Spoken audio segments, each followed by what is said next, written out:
Hello everyone, আসসালামু আলাইকুম। আমি আজকে করব দেশি মুরগির মাংস দিয়ে আলুর ডাল রান্না। আলুর ডাল রান্না করার জন্য একটা দেশি মুরগি আমি পুরাটাই নিয়েছি। মুরগির মাংস ধুয়ে পরিষ্কার করে নিয়ে মুরগির মধ্যে আমি দিয়ে দিয়েছি লবণ আর দিয়ে দিয়েছি হলুদের গুঁড়া আর মরিচের গুঁড়া দিয়ে মেখে আমি ৫ মিনিট রেখে দিয়েছিলাম।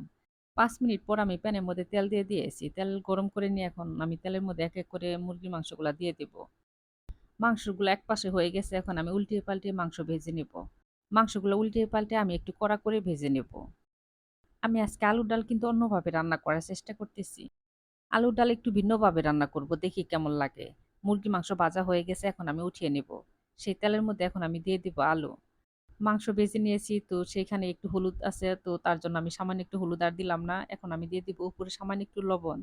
দিয়ে এখন আমি আলু ভেজে নেব। আলু ভাজতে, ভাজতে আমি একদম সিদ্ধ করে ফেলবো। যেহেতু আমি আজকে এই আলু দিয়ে আলুর ডাল রান্না করব। আলু সিদ্ধ করে নেওয়া হয়ে গেছে, ভাজাও হয়ে গেছে। এখন আমি উঠিয়ে নেব। নিয়ে প্যানের মধ্যে দিয়ে দিব সয়াবিন তেল। তেলের মধ্যে এখন আমি দিয়ে দিব দারুচিনি, তেজপাতা আর দিয়ে দিব সাদা এলাচ। দিয়ে এখন আমি দিয়ে দিব পেঁয়াজ কুচি আর দিয়ে দিব কাঁচামরিচ। আমি কিন্তু কাঁচামরিচ ছাড়া কোনো ডাল খেতে পারি না বা তরকারি খেতে পারি না। তার জন্য কাঁচামরিচ আমি সবসময় কেটে দেই। আমার কাছে গুঁড়া মরিচের তরকারি থেকে কাঁচামরিচের তরকারি বেশি ভালো লাগে। তার জন্য আমি কাঁচামরিচের পরিমাণটা একটু বেশি করে দেই। পেঁয়াজ, কাঁচামরিচ তেলের মধ্যে ভেজে নিয়ে আমি দিয়ে দিয়েছি আদা রসুন বাটা। আদা রসুন তেলের মধ্যে ভেজে নিয়ে এখন আমি দিয়ে দেব সামান্য একটু পানি। আর দিয়ে দিব স্বাদ মতো লবণ, দিয়ে দিব 1/2 চামচ শুকনা মরিচের গুঁড়া, আর দিয়ে দিব 1/2 চামচ হলুদের গুঁড়া, আর দিয়ে দিব 1 চামচ ভাজা জিরার গুঁড়া, আর দিয়ে দিব 1/2 চামচ ধনিয়ার গুঁড়া। মসলা কষানোর মধ্যে এখন আমি ৫-৬ টার মতো রসুন দিয়ে দিব। যেকোনো রান্নার মধ্যে আস্ত গোটা রসুন দিবেন, তাহলে দেখবেন যে সেই তরকারির স্বাদটাই অন্যরকম হবে। আশা করি যেকোনো মাংস রান্নার মধ্যে দিলে সবথেকে বেশি মজা হয়।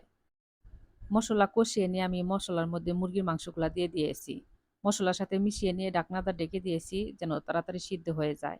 এপাশে এখন আমি আলুগুলা গলিয়ে নিব। আলু এইভাবে ভেজে নিয়ে যারা আলুর ডাল রান্না করেছেন তারা এই স্বাদটা বুঝতে পারবেন।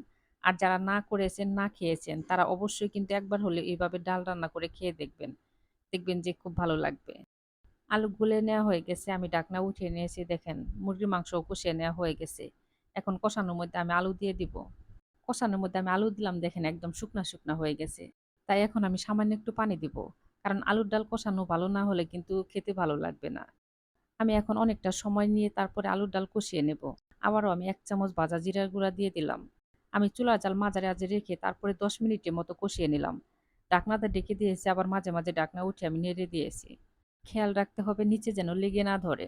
যদি ডালের নিচে একটু লেগে ধরে তাহলে কিন্তু ডালের স্বাদটা নষ্ট হয়ে যাবে। এখন আমি দিয়ে দিব ফুটন্ত গরম পানি।